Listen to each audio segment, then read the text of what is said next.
This is a Kahan TV Sports Break. Sports Break World Football is back. The last time we were here, it was the eve of the last day of the season. In the end, our champions in the major leagues were Chelsea, Real Madrid, Bayern Munich, and Monaco. This weekend, we started it all up again, and we had our first round of EPL games. Let's go in order.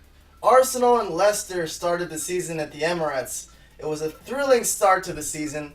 Leicester City confused me. For a minute, it looked like they were going to light it up this season. It crossed my mind that this team could finish top 4, or at least contend. They're virtually the same team that won the title 2 years ago and went deep into Europe last year. Of course, they don't have N'Golo Kante, but they have championship experience. But it doesn't look like they have the defensive discipline they did 2 years ago. Obviously, the loss of Kante hurts, so I'm not going to predict them for top 4.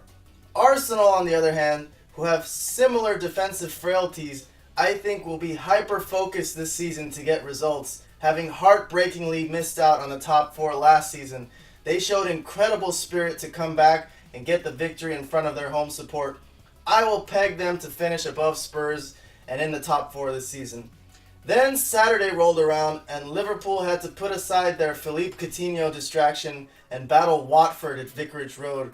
I've already discussed this on my other show that is solely dedicated to Liverpool, so if you're interested in that, you can go to the Kahan TV Studios page on Facebook, or Walk On Liverpool Football Talk also has its own separate page.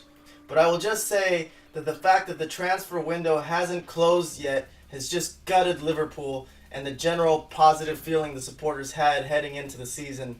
They'll now have to brush aside blowing a late lead against Watford and focus on the final Champions League qualifying round against Hoffenheim tomorrow. They need to pull this off because a shaky start to the season could get much worse quickly if they don't buckle down and get this job done. We'll discuss that later on though. Gary Cahill's reckless challenge and sending off put Chelsea in a hole against Burnley at home, but even with 10 men, the defending was awful and they fell down 3-0 before halftime, and it's Stamford Bridge to boot. The final scoreline wasn't too embarrassing, but a second red from Fabregas gave the champions very little chance to come back at the end. The question is, will the defending champions implode as they now have a big bullseye on their back? And can these same guys who won the title over 38 games remain focused enough to do it? This time with Champions League involved. The only positive aspect of it is that all the other title contenders have to deal with Europe as well. Tottenham beat Newcastle, who are back in the top flight. Good for Spurs getting 3 points out of it, but they never seriously contend for the title, so I'm going to skip over them until I feel they're worth talking about. Now, who we should be talking about, and it pains me to say, but it's Man United. The addition of Nemanja Matic from Chelsea looked like it tipped the scale. Matic played under Mourinho at Chelsea and had success, and now with him, Pogba doesn't have to play that position and can go forward. It makes them really dynamic with Rashford, Mata, Mkhitaryan, and Lukaku going forward. Lukaku, a proven goal scorer on a team where he got no support in attack. Now he's got the support, he's got the strength, and pretty decent finishing skills. He is set for an amazing year, and Manchester United look like serious title frontrunners. In Spain, El Clasico took the form of the Spanish Super Cup, and without Neymar, Barcelona looks seriously depleted. If they don't pull off this Coutinho thing, they are going to be in trouble this season, I think. But Real looked great. Ronaldo's red card was just hilarious. I mean, you just look like a jackass for getting a yellow for taking your shirt off, and then you get another cheap yellow. On top of that, he pushed the ref and got a 5-match ban. Won't hurt Real though, they're going to be fine. The team is solid. I suspect they'll hold on to their 3-1 lead at home in the second leg. And I guess we got to talk about France nowadays, since PSG forced their way into relevancy. Obviously, with Neymar, they dominated their second league game against Guingamp.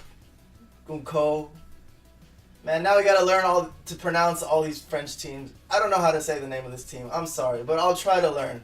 But Monaco haven't played Mbappe yet, and everyone's saying he's going to PSG for another 160 million euros. I don't understand what is going on with this financial fair play nonsense.